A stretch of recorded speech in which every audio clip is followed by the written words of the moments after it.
Last night, Rachel Maddow reported on the first look that we've had so far at Donald Trump's taxes. Now, not his actual tax returns, the huge pile of papers it would be.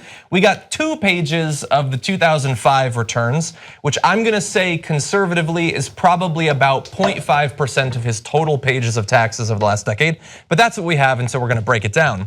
Trump and his wife Melania paid about $38 million in federal taxes that year, about a quarter of their $150 million in income, which right off the bat seems like, wow, they're 25% sure doesn't seem like exorbitant taxes. We keep hearing that we're the most overtaxed country in the world, and he's made $150 million there. That doesn't seem really high. Also bear in mind that Trump's wrote off about $100 million in business losses in just that year. Does he ever have less than $100 million in losses a year?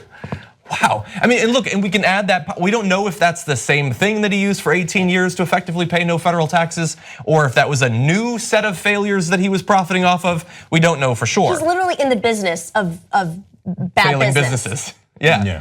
Failing business is a profitable business. He's gonna do it with our government too. Probably.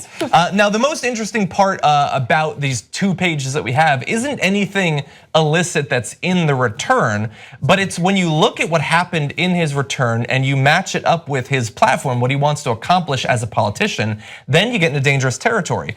Because the Trumps paid relatively little ordinary income tax, about $5.3 million, a very small fraction, a few percentage points of their income.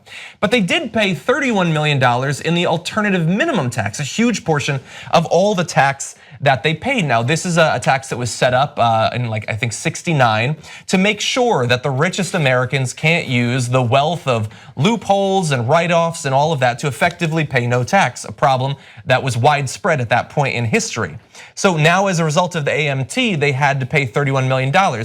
And would you look at it? He wants to get rid of the AMT. Let's bring up this document. This is one of his campaign documents talking about his tax policy, and it says that they are going to get rid of the alternative minimum tax.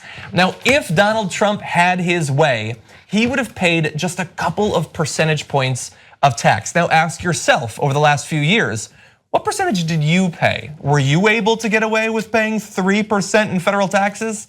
No, and if this change happens, it won't benefit you, but it will benefit Donald Trump and people like him quite a bit. What I understand is this is the Koch brothers' strategy, and they hate Donald Trump. So I'm curious to see if the Koch brother wing of the party has had an olive branch with the establishment or the Donald Trump establishment. I actually, so there's no good guys between the Koch brothers and Donald Trump, even though they're fighting. But the Koch brothers have record-breaking greed. They actually could have taken the grand bargain. They could have ordered the Republican Party to take Obama's grand bargain. They would have cut Social Security. They would have cut taxes on the rich. This is what they'd been planning for all along.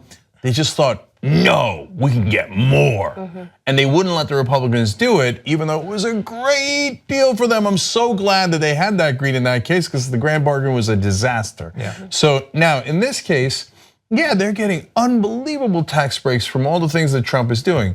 But they don't like the idea that he would do an import tax, because they actually import a lot of their stuff in. And there's a couple of other issues, including trade, and that's related to the import tax, but other things like TPP, which is not necessarily tax related, but that the Koch brothers want, where they're like, no, wait a minute, we don't agree. So what the Koch brothers want is everything. They want all the tax cuts that Trump is proposing, plus all of their favorite stuff.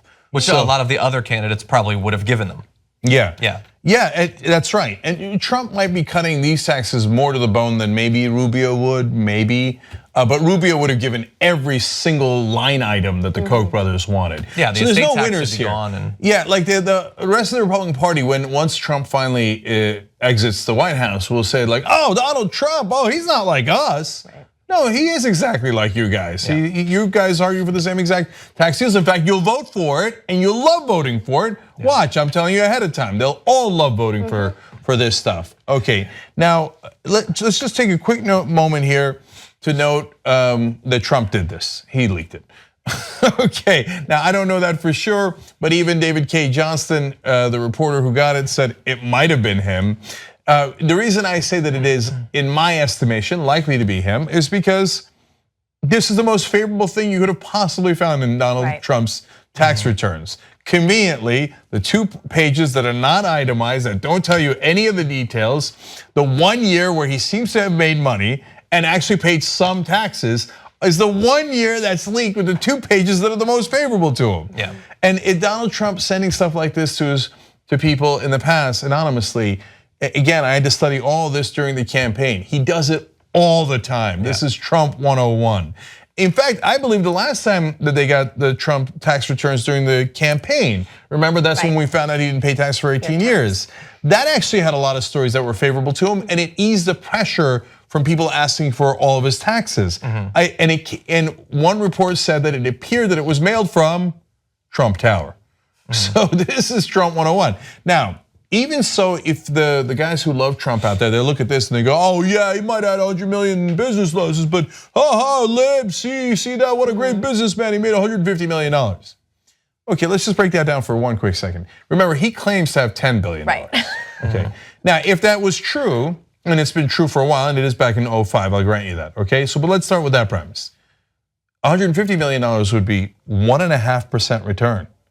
So that's all of his businesses, all of his wealth, and all of the investment money, and it got you 1.5% return from this business genius? Now, look, he doesn't have anywhere near 10 billion. He don't even have $1 billion. Yeah, less than that because he had to pay taxes, thankfully. It's like 1% return. So now you can say, hey, that was a little while back, and even if you're the biggest Trump supporter and you think you believe him 100%, good luck with that, by the way, and you think he has 10 billion now, what did he have in 2005? 5 billion, 7 billion? I mean, he didn't make all of it in the last 10 years, right? So even so, whatever you look at it, it's actually, if he were telling the truth, a pretty crappy rate of return. Yeah. And that's during The Apprentice too, when he was supposedly making money off of all this the licensing of The Apprentice and his name. And that's the one he probably cherry picked as his best year. You know who created journalism you could be proud of? You did. Our audience helped us hire an investigative reporting team. Now we're gonna go for a second. tytnetwork.com/go. Let's build the best reporting team in the country together.